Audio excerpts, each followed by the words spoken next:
हाँ, तो आज देखो अपन एग्जाम्पल स्टार्ट करेंगे 3.4 से पहले वाले एग्जाम्पल नंबर 4 से। और जब अपन ये एक्सरसाइज ये चैप्टर जब स्टार्ट किया था तो सबसे पहला जो पार्ट बना था, हालांकि इसके बहुत ज़्यादा पार्ट बन गए, बहुत प्यारा चैप्टर था, बहुत कुछ सिखाया इसने आपको, लेकिन जो पार्ट 1 बना था उस टाइम पर मैंने आपको एक चार्ट बनवाया था, मतलब फॉर्मूले लिखवाए थे आपको कि A1/A2 not equal to B1/B2 intersecting वाले, एक ही मतलब फॉर्मूले में 4 बातें जो लिखवाई थी, बस उसी को वापस आपको रिवाइज करनी है। और आई थिंक मैंने आपको ये भी कहा था कि उनको कहीं पर लिख के रख लेना, तो आपने वो लिख के रख रखी होगी। बस वो चीज़ अब काम आएगी, वो चलते काम आती भी रही लेकिन एक बार फिर काम आएगी कि ये क्वेश्चन कह रहा है आपको कि ग्राफ द्वारा जांच कीजिए कि समीकरण युग्म संगत है, यदि ऐसा है तो ग्राफ द्वारा ही इसको हल करना है। ठीक है, मतलब क्वेश्चन बहुत बढ़िया है, चेक। ये ऐसा क्वेश्चन एक्सरसाइज के अंदर नहीं है, ऐसा क्वेश्चन एक्सरसाइज के अंदर कहीं पर भी नहीं है। तो जो सिर्फ एक्सरसाइज पढ़ के जाएगा वो इस ऐसे एग्जाम्पल क्वेश्चन में आके घूम जाएगा फिर, जबकि है बहुत इजी। यानी कि आपको उसमें अपन फॉर्मूले से चेक कर लेते थे, इसमें आपको ग्राफ से चेक करना है। अब ग्राफ से कैसे चेक करेंगे, तो बहुत शानदार तरीका बताता हूँ मैं आपको कि हमारे पास में दो इक्वेशन दे रखी है।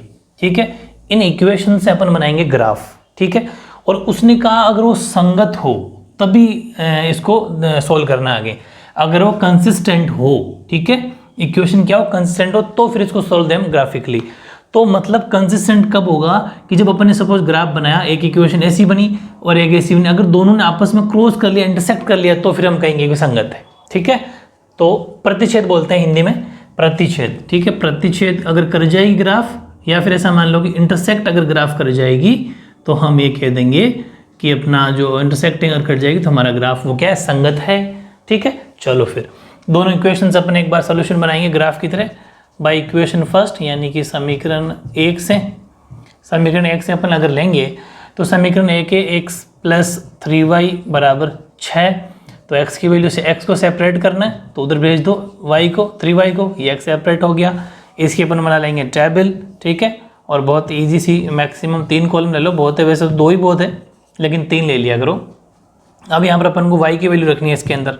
ठीक है, तो सपोज आपने y की वैल्यू रख ली 0 रख लो, कोई बात नहीं शुरुआत में। तो x की वैल्यू 6 - 3 × 0 यानी कि 6 - 0, यानी कि x की वैल्यू क्या हो जाएगी, x की वैल्यू हो जाएगी 6। जब आपने y 0 रखा तो x 6 आ गया। ऐसे ही आप y की वैल्यू क्या रख लो, 1 रख लो। 1 रखोगे तो x की वैल्यू आ जाएगी 6 - 3 × 1, तो x की वैल्यू हो जाएगी 6 - 3, तो x की वैल्यू हो जाएगी 3। ठीक है, इसकी जगह रख रहे हैं अपन। ठीक है, तो सिंपल हो गया कि y आपने 1 रखा था तो x 3 आ गया। ऐसे ही आप y की वैल्यू रख लो, चाहे 2 रख लो। 2 रखा तो x की वैल्यू हो जाएगी 6 - 3 × 2, तो x की वैल्यू हो जाएगी 6 - 6, यानी x की वैल्यू हो जाएगी 0। तो आपने y 2 रखा तो x 0 हो गया। चलो ये तो इक्वेशन फर्स्ट की टेबल बन गई। अब अपन बाय इक्वेशन 2 लेते हैं। ठीक है, समीकरण 2 से। ठीक है, समीकरण 2 क्या कहता है, वो कहता है 2x - 3y = 12। तो क्या करो, सेपरेट कर लो, तो 3y को उधर भेज दो, 3y प्लस का हो जाएगा, x की वैल्यू 12 + 3y और 2 को भेज दो नीचे अपॉन में, ये हो गया सेपरेट। ठीक है, अब इसकी टेबल तैयार कर लेंगे, क्योंकि अपन को x और y किसी एक को सेपरेट करना होता है। तो एक को कर लिया अपन ने, और एक टेबल तैयार कर लेंगे मैक्सिमम 3 कॉलम की। तो अब अपन ने y को रख लेना है, y सपोज आपने रखा 0, कोई टेंशन नहीं है, 0 रख लो, क्योंकि 2 से डिवाइड होना चाहिए, वो हो रहा है। 12 + 3 × 0/2, तो x की वैल्यू हो जाएगी 12 प्लस ये 0.2, यानी कि x की वैल्यू तो 12 ही रही, तो कट के 6 हो गई, सॉरी। तो x की वैल्यू कितनी बन गई, 6। कब, जब आपने y 0 रखा तो x बन गया अपना 6। ऐसे ही आप y को रख लो, सपोज 1 रखोगे अगर, तो 12 और 3 15 हो जाएंगे, 15 में 2 का नहीं जाता, नहीं 2 रखना फिर। ठीक है, तो x की वैल्यू हो जाएगी 12 + 3 × 2/2, x की वैल्यू 12 प्लस ये हो गया 6 2, तो x की वैल्यू 18/2, तो x की वैल्यू हो जाएगी 9, ये 2 है नीचे। ठीक है, तो x की वैल्यू क्या हो जाएगी, 9 हो जाएगी। तो मतलब आपने y को जब 2 रखा तो x की वैल्यू 9 हो जाएगी। ठीक है, 8 9 तक ग्राफ। ठीक है, अब अगर आप रखते हो 3 में नहीं बैठेगी, 4 रखते हो तो 4 में बन जाएगा 12 और 12 24, तो 12 तक का ग्राफ ही, चलो ठीक है रख लो, कोई टेंशन नहीं है। मतलब ये ध्यान रखना है कि कहीं इसकी वैल्यू छोटी रह जाए, इसकी वैल्यू कहीं बड़ी ज़्यादा नहीं हो जाए। अगर ये इसकी वैल्यू बहुत ज़्यादा बड़ी, जैसे 9 तक तो ठीक है, 12 तक भी ठीक है, लेकिन 12 से भी और ज़्यादा 25 30 चली जाती है, तो आप माइनस में रख लिया करो वैल्यू को। जैसे रख के बता देता हूँ कि सपोज ये ग्राफ को अगर बड़ा ना बनाना चाहे, पर 9 10 तक की वैल्यू रखनी चाहे, तो y की वैल्यू आप क्या रख सकते हो, यहाँ पर आप जैसे 3 रख लो, माइनस के 3, तो माइनस के 3 रखने से सॉरी माइनस के 2 रख लो, माइनस के 2 रख लिया सपोज, तो x की वैल्यू क्या हो जाएगी 12 + 3, इसकी जगह माइनस का 2 रख लिया, ठीक है। तो x की वैल्यू क्या हो जाएगी 12 तो है ही, और ये हो जाएगा माइनस का 6.2, तो x की वैल्यू हो जाएगी 6.2, यानी x की वैल्यू हो जाएगी 3। समझ गए, क्योंकि 12 में 6 चले जाएंगे माइनस के होने पर। तो मतलब आपने y को जब -2 रखा तो x की वैल्यू 3 आ गई, ये भी ठीक है। या फिर आप यहाँ पर रखना चाहते y की वैल्यू 6 या फिर 4 रखना चाहते, तो 4 से होता 24, यहाँ 12 आता, थोड़ी सी बड़ा ग्राफ बन जाता। तो कोई दिक्कत नहीं, मैं जानबूझ के चाहता हूँ कि हर चीज़ सीखो, बिल्कुल भी रटने का कोई काम ही नहीं है। अब बनाते हैं ग्राफ। हाईएस्ट वैल्यू तो आपको पता ही कितनी है, हाईएस्ट वैल्यू है 9, तो कोई टेंशन नहीं है, ज़्यादा बड़ी वैल्यू है नहीं, ठीक है। तो ये अपन ले लेंगे x और ये हो जाएगा अपना y। अब ये अपना 0 है ही, तो 9 ले लेते हैं, 1 2 3 4 5 6 7 8 9। अच्छा स्केल जरूर लिख लेना, मैं कभी कभी अगर भूल भी जाऊँ आप याद रखना। पैमाना अपने 1 सेंटीमीटर बराबर 1 यूनिट लिया है, ठीक है, यानी 1 सेंटीमीटर बराबर 1 इकाई, एक कॉलम में लिया है, ठीक है। ये x और y दोनों अक्ष के ऊपर ही है, ठीक है। x अक्ष के ऊपर भी अपन ने 1 सेंटीमीटर 1 यूनिट लिया है, और y अक्ष के ऊपर भी, वो तो खैर आप समझ गए, मैं इतना सारा आपको लिखवा दिया स्केल, तो आपको टेंशन, लेकिन स्केल आपको लिखना ज़रूर है। x अक्ष और y अक्ष के ऊपर अपन ने 1 सेंटीमीटर बराबर 1 यूनिट, यानी कि 1 सेंटीमीटर बराबर 1 यूनिट लिया है, ये आपको बार बार याद रखना। और इधर रख लेंगे -1 -2 -3 -4 -5 -6। वैसे तो कोई बड़ी वैल्यू है नहीं, लेकिन आप 6 7 8 9 तक लेते हो तो इसमें भी 9 तक ले लिया करो, और कोई ये कंपलसरी नहीं है कि बड़ा सब में 9 ले, ऐसा कोई ज़रूरी नहीं है, ठीक है। 1 2 3 4 5 6 7 8 9। तो इस तरीके से अपना ईजी सा ग्राफ है वो कंप्लीट हो जाएगा, -1 -2 -3 -4 -5, ठीक है, क्योंकि वैसे भी माइनस की वैल्यू हाईएस्ट कितनी है, -2 ही है बस। इस तरीके से आप ये ग्राफ तैयार करना है। अब कि अपन ने इसको ABC मान लो, चाहे A, ये B, ये C, ये D, ये E और ये F। A को दिखाना है तो A है 6, x की वैल्यू तो 6 है, प्लस में ये देखो x की वैल्यू 6 और y 0, मतलब ये तो आ जाएगा A यहाँ पर, ठीक है। A आ गया अपना 6,0, B है 3,1, x का 3 और y का 1, दोनों ही प्लस मतलब ऊपर जाएगा, 3 और 1 की सीध में, यहाँ आ जाएगा आपका B, ये हो जाएगा 3,1, ठीक है। और C है 0,2, 0 तो ये है ही, और y का 2 का मतलब ये हो जाएगा आपका C 0,2। तो सीधी सी लाइन आ जाएगी आपकी सिंपल, ये आगे बढ़ा देना इसको थोड़ा, है ना, सीधा आगे बढ़ जाएगा, एक्सटेंड हो जाएगा थोड़ा, आपके स्केल से बनाओगे तो प्रॉपर बनेगा। और इसको आगे बढ़ा के इसके ऊपर आप इक्वेशन लिख सकते हो कि हमने इस वाली इक्वेशन को दिखाया, इसके ऊपर x + 2y = 6 को इस लाइन पर दिखाया है, ठीक है। नेक्स्ट की बात की जाए इसकी D में है 6 और 0, x की वैल्यू 6, अच्छा इसी पर आए, कॉमन आ गया, बिल्कुल सही, फिर तो अपना ग्राफ बिल्कुल सही बन गया, चेक भी हो गया, ये D यहीं पर है इसी जगह, ठीक है। और E 9 और 2, x की वैल्यू तो 9 और y की वैल्यू 2, मतलब कि थोड़ा सा ऊपर जाएगा, इसकी सीध में आ जाएगा, यहाँ आ जाएगा, ठीक है। ये आपका हो जाएगा E 9,2, ठीक है। x, हाँ पहले x लेना फिर y लिखने की गलती मत कर देना। फिर F में x 3 है, x तो 3 है, ये रहा 3, और y है -2 का मतलब ये नीचे, ये आ जाएगा आपका F, यानी कि 3,-2, पहले x फिर y। इसको आप ऐसे सीधा लाइन में लाओगे, बिल्कुल दोनों आपस में इंटरसेक्ट कर जाएंगे, ठीक है। और दोनों इंटरसेक्ट करके, इसका मतलब इंटरसेक्ट करते ही ग्राफ कैसा बनेगा, संगत बनेगा, कंसिस्टेंट बनेगा, यही बात थी। और उसने यही पूछी थी कि आपको प्रूव करो, चेक करो कि ग्राफ के जरिए चेक करो कि वो कंसिस्टेंट है। तो आपको लिखना है कि ये जो दोनों इक्वेशन है ना, दोनों जो इक्वेशंस हैं, दोनों इक्वेशंस जो हैं वो कहाँ इंटरसेक्ट करिए, वो इंटरसेक्ट करिए 6,0 पर, 6 और 6x का है, y का 0 है, यानी कि दोनों समीकरण, हिंदी वाले क्या लिखेंगे, दोनों समीकरण 6,0 पर प्रतिच्छेद करते हैं, ठीक है। इस पर प्रतिच्छेद करते हैं, इंटरसेक्ट करते हैं 6,0 पर, अतः देयरफॉर ये क्या हो जाएगा, इक्वेशन इज कंसिस्टेंट, ठीक है। अतः जो समीकरण है, ठीक है, ये समीकरण युग्म संगत है, ये बात आपको लिखनी है कि therefore the equation is consistent. ये सिंपल सी बात लिख के प्रूव हो गया। तो बहुत इजी है, बिल्कुल डिफरेंट था अपने एग्जाम्पल फोर्थ कंप्लीट।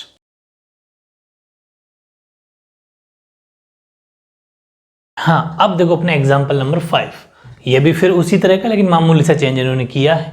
वो जो आपने पार्ट 1 अगर मेरा देखा है तो आपके चिंता कभी करने की जरूरत नहीं पड़ेगी, इतना शानदार तरीका कहीं मिलेगा और नहीं जो मैंने पार्ट 1 बनाया वो। एक सब अलग अलग फॉर्मूले आपको रटाएंगे करेंगे, लेकिन मैंने एक ही जगह 4 फॉर्मूले एक साथ कैसे कैसे क्वेश्चन बन सकते हो सारी बातें बता रखी है। वही चीज़ यहाँ इसने पूछा कि ग्राफ द्वारा ज्ञात कीजिए कि निम्न समीकरण युग्म का हल नहीं है, या फिर अद्वितीय हल है, या फिर अपरिमित रूप से अनेक हल है। यानी कि graphically find whether the following pair of equation has no solution, unique solution, या फिर इन्फिनिटली मैनी सॉल्यूशन। तो ये कब होगा? जब अपन ग्राफ बनाएंगे फिर पता चलेगा। लेकिन ये तब होता है जब ग्राफ एक ही लाइन पर बने, दोनों इक्वेशन एक ही लाइन पर बने। पहली बात ध्यान को समझना, अगर ग्राफ की दोनों इक्वेशन एक ही लाइन पर बने तो वो बनेगा कंसिस्टेंट, मतलब वो बनेगा संगत, मतलब वो बनेगा संपाती। संपाती मैंने आपको लिखवाया था। और अगर इंटरसेक्ट करे जो अपने पिछला इक्वेशन किया था तब भी वो कंसिस्टेंट है, संगत है। अब देखते हैं ये ग्राफ कैसा बनेगा, फिर इन तीनों में से सोल्यूशन होगा। अगर एक ही के ऊपर बन जाएगी, इसी के ऊपर एक बन जाएगी तो अनेक मैनी सोल्यूशन हो जाएंगे, क्रॉस कर जाएगा तो वो इस तरीके से यूनिक सोल्यूशन। वो सब बातें अलग अलग हैं, ग्राफ बनाने के बाद ही पता चलेगा। इक्वेशन फर्स्ट, इक्वेशन सेकेंड, ठीक है। चेक करते हैं, पहले ग्राफ बनाएंगे इसका। तो अपन लेंगे बाय इक्वेशन फर्स्ट समीकरण 1 से, और समीकरण 1 क्या कहता है कि 5x माइनस 8y प्लस 1 बराबर 0। तो 5x इक्वल्स टू उधर भेज दो 8y को, तो 8y प्लस का हो गया और 1 जाके माइनस का हो गया। तो x की वैल्यू हो जाएगी 8y माइनस 1/5। ये चलो अपना इक्वेशन फर्स्ट के लिए तो तैयार है। इसकी टेबल बना लेते हैं। ये अपने इसकी टेबल तैयार कर ली। मैक्सिमम 3 कॉलम ले लेंगे, x और y, ठीक है। अब अपन को क्या करना है, इस y की जगह एक ऐसी वैल्यू रखनी है कि 5 का डिवाइड भी चला जाए। डिवाइड प्रॉपर जाना चाहिए, लेकिन अब यहाँ पर थोड़ा सा मुश्किल इसलिए पड़ेगा कि यहाँ पर 1 है, क्योंकि -1 है और फिर 5 यहाँ रह गया। तो यहाँ पर ऐसी वैल्यू सोचनी, जब वो सब 24 रखा, 24 में से 1 जाएगा, ऐसे है ना। तो अपन ने सबसे पहले रख लेते हैं, अगर 0 रखा तो ये 0 - 1 तो बैठेगा नहीं। 1 रखा 8 में से गया 7 नहीं, 2 रखा 16 में तो बैठ जाएगा। y की वैल्यू 2 रखी तो x की वैल्यू क्या हो जाएगी 8 × 2 - 1/5, यानी कि 16 - 1/5, यानी x की वैल्यू 15/5 आ गया। तो x की वैल्यू 3 आ गई। समझ में आ गई? मतलब मैं ये कहना चाह रहा हूँ कि वैल्यू ऐसी रखना कि प्रॉपर डिवाइड चला जाए, बस पॉइंट से बचना है हमेशा। तो y की वैल्यू आपने 2 रखी तो x की वैल्यू 3 आ गई, ठीक है। ऐसे ही आपने y की वैल्यू फिर सोच लेनी है।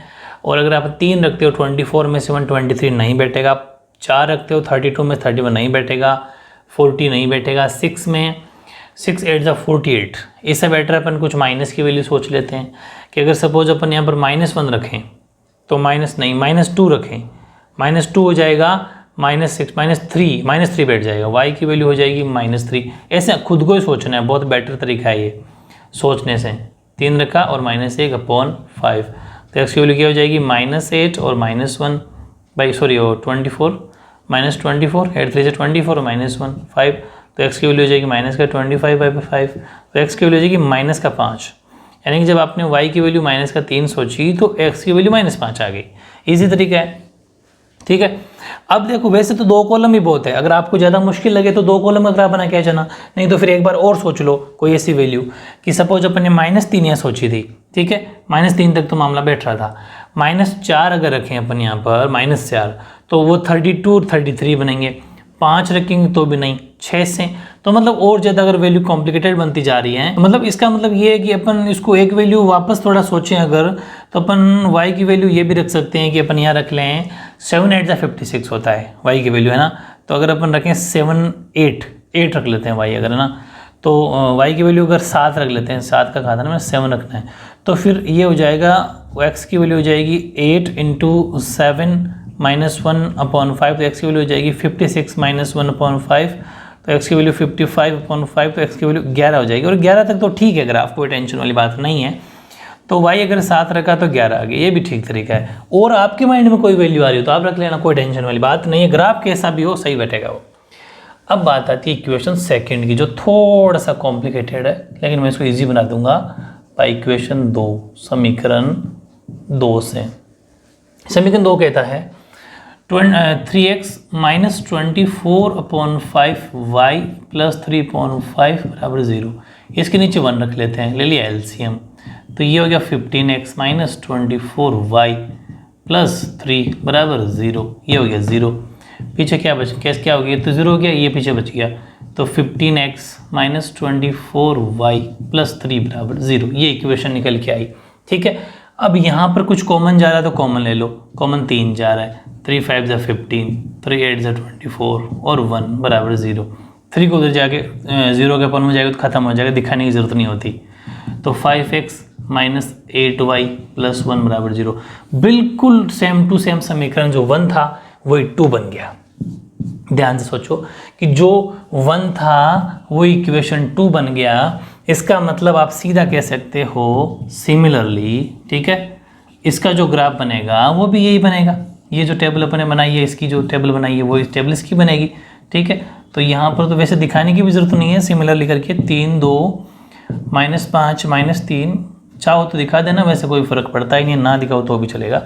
तो ये हो गया, इसका मतलब ग्राफ सीधी सी बात है कैसा बनेगा, एक ही लाइन पर बनेगा। एक लाइन पर बनेगा तो वो क्या होगा, जब एक ही लाइन पर ग्राफ बनता है तो आंसर होता है इन्फिनेटली मैनी सोल्यूशन, यानी कि अपरिमित रूप से अनेक हल। ये मैंने आपको पार्ट 1 में बता दिया था। इसको लेकिन ग्राफ में दिखाना भी है। ठीक है, पहले चेक करेंगे, ये देखो ग्राफ में अपन दिखा रहे हैं इसको, और हाईएस्ट वैल्यू 11 है, चिंता वाली कोई बात नहीं, ज़्यादा बड़ी वैल्यू है ही नहीं। स्केल ज़रूर लिख देना, क्या वही 1 सेंटीमीटर बराबर 1 यूनिट, 1 सेंटीमीटर 1 इकाई, और 11 है ना हाईएस्ट वैल्यू, तो y डैश हो गया, x और x डैश हो गया, और ये 0 है ही, 1 2 3 4 5 6 7 8 9। ठीक है, वैसे भी 11 x की है, हाँ, तो इसको अपन को 11 चाहिए। 1 2 3 4 5 6 7, ये तो बहुत ही थी, क्योंकि y की वैल्यू हाईएस्ट कितनी है, 7 ही है, एक और ले लेना बढ़ा के। ठीक है, -1 -2 -3 -4 -5, माइनस में वैसे 5 तक है ना, एक बढ़ा के लिख देना, -1 -2 -3 -4 -5 -6। ठीक है, तो इस तरीके से ये हो गया। अब अपन इसको ग्राफ में शो कर देंगे। स्केल का मतलब पैमाना होता है ना, हिंदी में कोई कन्फ्यूज मत हो जाना। वैसे तो मेरे साथ अगर तो पूरा चैप्टर पढ़ा तो ये चीज़ें तो बेसिक हो गई आपके लिए। ABC 3,2, x की वैल्यू 3, y की वैल्यू 2, ये यहाँ आ गया।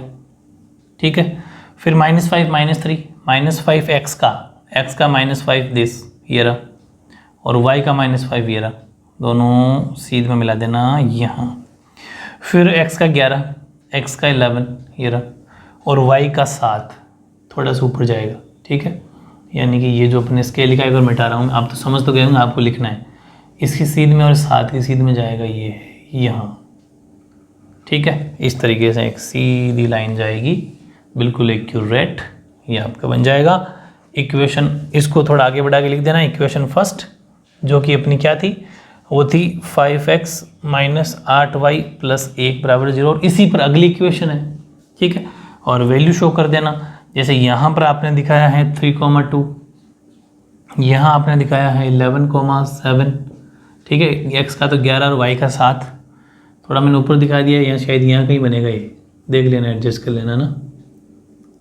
आपके तो प्रॉपर बनाना, मतलब 7 की और 11 की सीध मिलानी है, 11 की सीध मिलानी है, तो मतलब यहाँ कहीं आएगी। ठीक है, वो थोड़ा एडजस्ट कर लेना आप, इस तरीके से थोड़ी लाइन इधर चल जाएगी, और क्या है। ठीक है, आपके सही आ जाएगा इस तरीके से। और दूसरी इक्वेशन की वैल्यू भी सेम ही है, तो आपको आंसर क्या बन जाएगा इसका, सेकंड इक्वेशन को दिखाने की जरूरत नहीं है, अब बस एक ग्राफ बना दिया, इसको ABC दे दो तो दे दो। ये वैल्यू है अपनी, ये थी -5, -3 ये थी। इसको आप ABC कुछ कहो तो कह दो, वरना कोई ज़रूरत भी नहीं है। ठीक है, ये लो, कहना हो तो कह दो, वरना कोई ज़रूरत भी नहीं है, ईजी है। और अगली इक्वेशन को इस पर दिखाने की भी ज़रूरत नहीं है, क्योंकि वो तो सेम वैल्यू है। ठीक है, अब आप ये लिख देंगे कि जो इक्वेशन है, इक्वेशन हैज़, सबसे पहले तो ये लिख देना ग्राफ जो बना अपना, ग्राफ जो बना वो बना अपना संपाती, मतलब सेम लाइन पर बना। और इसलिए अगर ये कोइंसिडेंट बना तो इसका मतलब कोइंसिडेंट लाइन बनी, ठीक है, कोइंसिडेंट लाइन बोलते हैं इसको। तो कोइंसिडेंट लाइन अगर बनी, समपाती रेखाएं अगर आई दोनों इक्वेशन, तो हम क्या कह देंगे कि ये अपरिमित रूप से अनेक हल होंगे, ठीक है, यानी कि इन्फिनिटी मैनी सॉल्यूशन इसका आंसर होगा। तो इस तरीके से बहुत इजी सा एग्जाम्पल है, बुक में करा हुआ भी नहीं है, आपको अच्छे से ऐसे कैसे आपको बनाना है, और ये थोड़ा एडजस्ट कर लेना, आप जानते हो 11 की और 7 की सीध मिलानी है बस, ठीक है। तो ये था आपका एग्जाम्पल नंबर 5।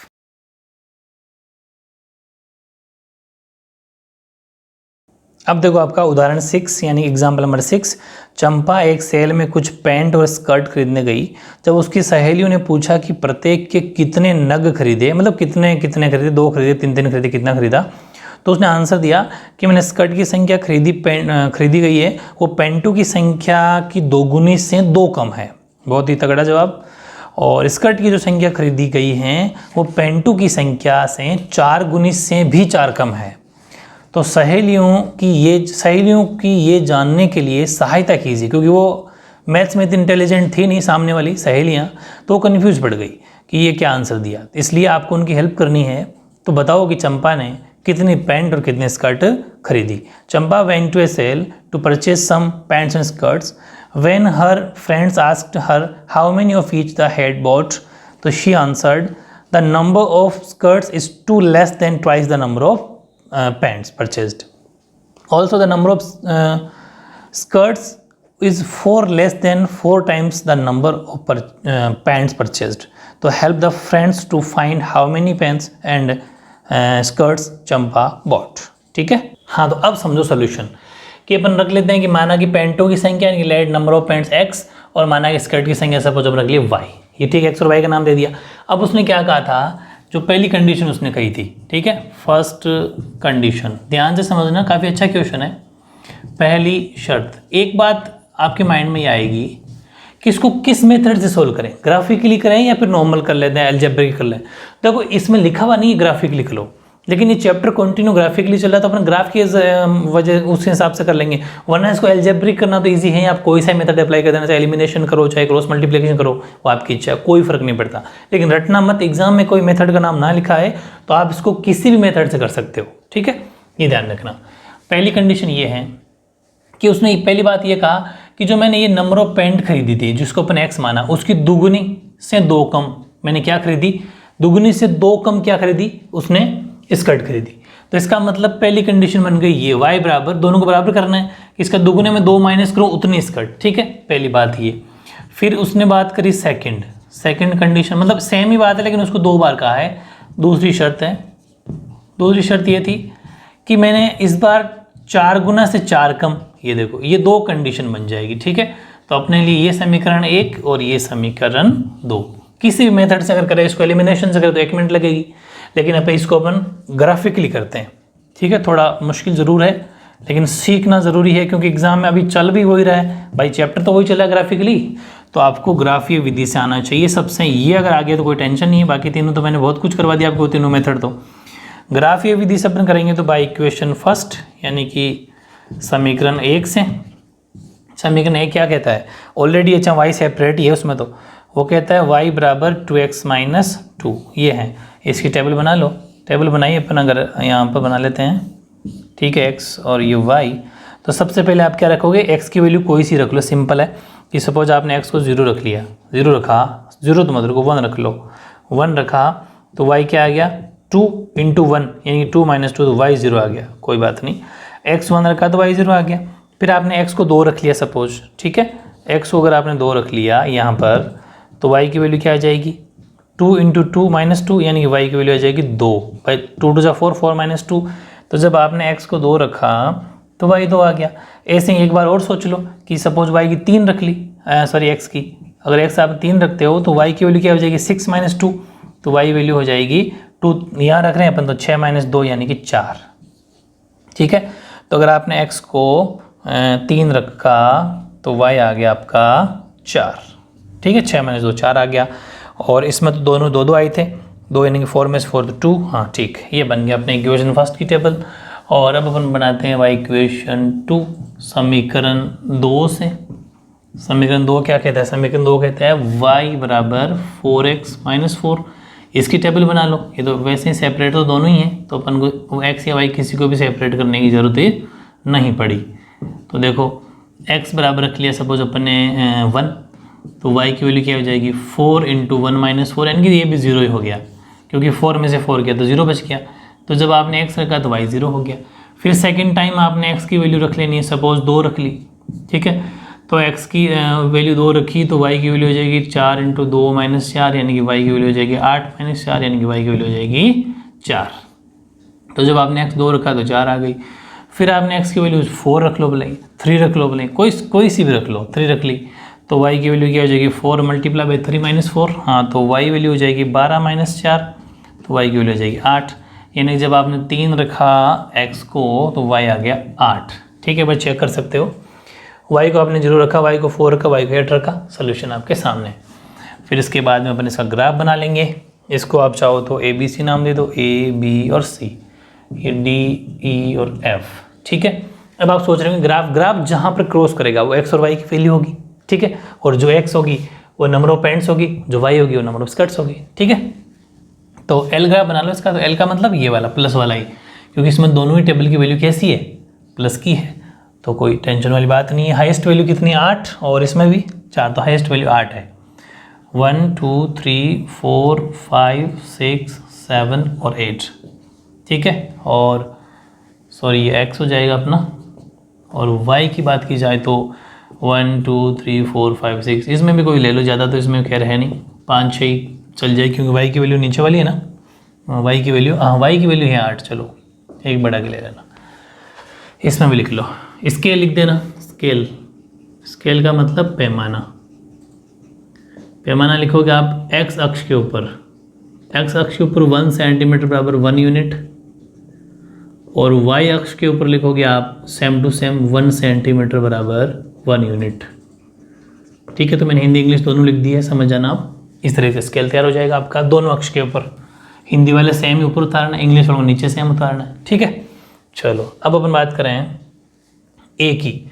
a है 1,0, x का तो 1 है, और y का तो मतलब यहाँ आ गया a। b है 2 2, x का भी 2 y का भी 2, यहाँ आ गया, ये b होगी, ये तो a हो गया अपना। a तो है 1,0, b है 2,2, c 3 4, x का 3 और y का 4, ये हो गया आपका c 3,4, और बिल्कुल ऐसी एक लाइन आ जाएगी। ठीक है, स्केल से मिलाओगे तो बिल्कुल सीधी मिलेगी, ये लाइन हो गई।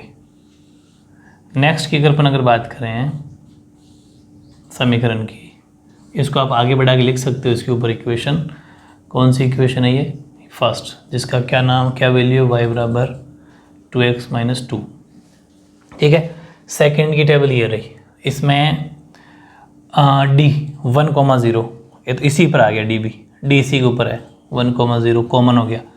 2 4, e की वैल्यू 2 तो है x का, y का 4, तो यहाँ आ जाएगा, ये देखो ये 2 4 आ जाएगा, यहाँ आ जाएगा। ठीक है, यहाँ कौन आ जाएगा e, और f है 3,8, x का 3 और y का 8, ये आ गया आपका इधर थोड़ा सा 3 की सीध में, ये हो जाएगा आपका 8 3,8 f हो जाएगा, और ये आपका e हो जाएगा 2,4, और यहाँ ये इन दोनों का कॉमन पॉइंट था, तो ये इस तरीके से इस पर आ जाएगा, एडजस्ट कर लेना, आपके तो सही बैठेगा। इस तरीके से ग्राफ बन जाएगा। इसको आगे बढ़ाओगे, इसको आगे बढ़ाओगे, तो दोनों इंटरसेक्ट कर रहे हैं, मतलब दोनों आपस में प्रतिच्छेद कर रहे हैं पॉइंट डी पर। ठीक है, पॉइंट डी या मान लो चाहे ए मान लो, दोनों आपस में कहाँ इंटरसेक्ट कर रहे हैं, डी पर। ठीक है, और उसकी वैल्यू क्या निकल गई डी की, जहाँ पर इंटरसेक्ट किया इन्होंने, इंटरसेक्ट कहाँ किया, प्रतिच्छेद किया। आपका x का तो है 1 और y का है 0, 1,0 पर।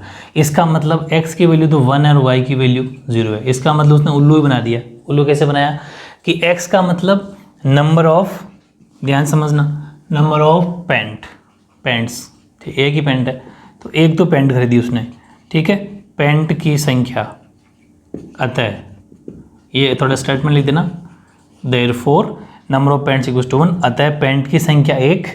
और जो स्कर्ट की बात वो कह रही थी वो बिल्कुल ही झूठी बात थी, स्कर्ट उसने कोई ख़रीदा ही नहीं, 0। ठीक है, तो पैंट्स की नंबर हो गया 1 और स्कर्ट्स के हो गया 0। तो इस तरीके से बहुत ही प्यारे से एग्जाम्पल अपने 3.1 से पहले तीनों एग्जाम्पल चौथा, 5 और छठा भी कंप्लीट।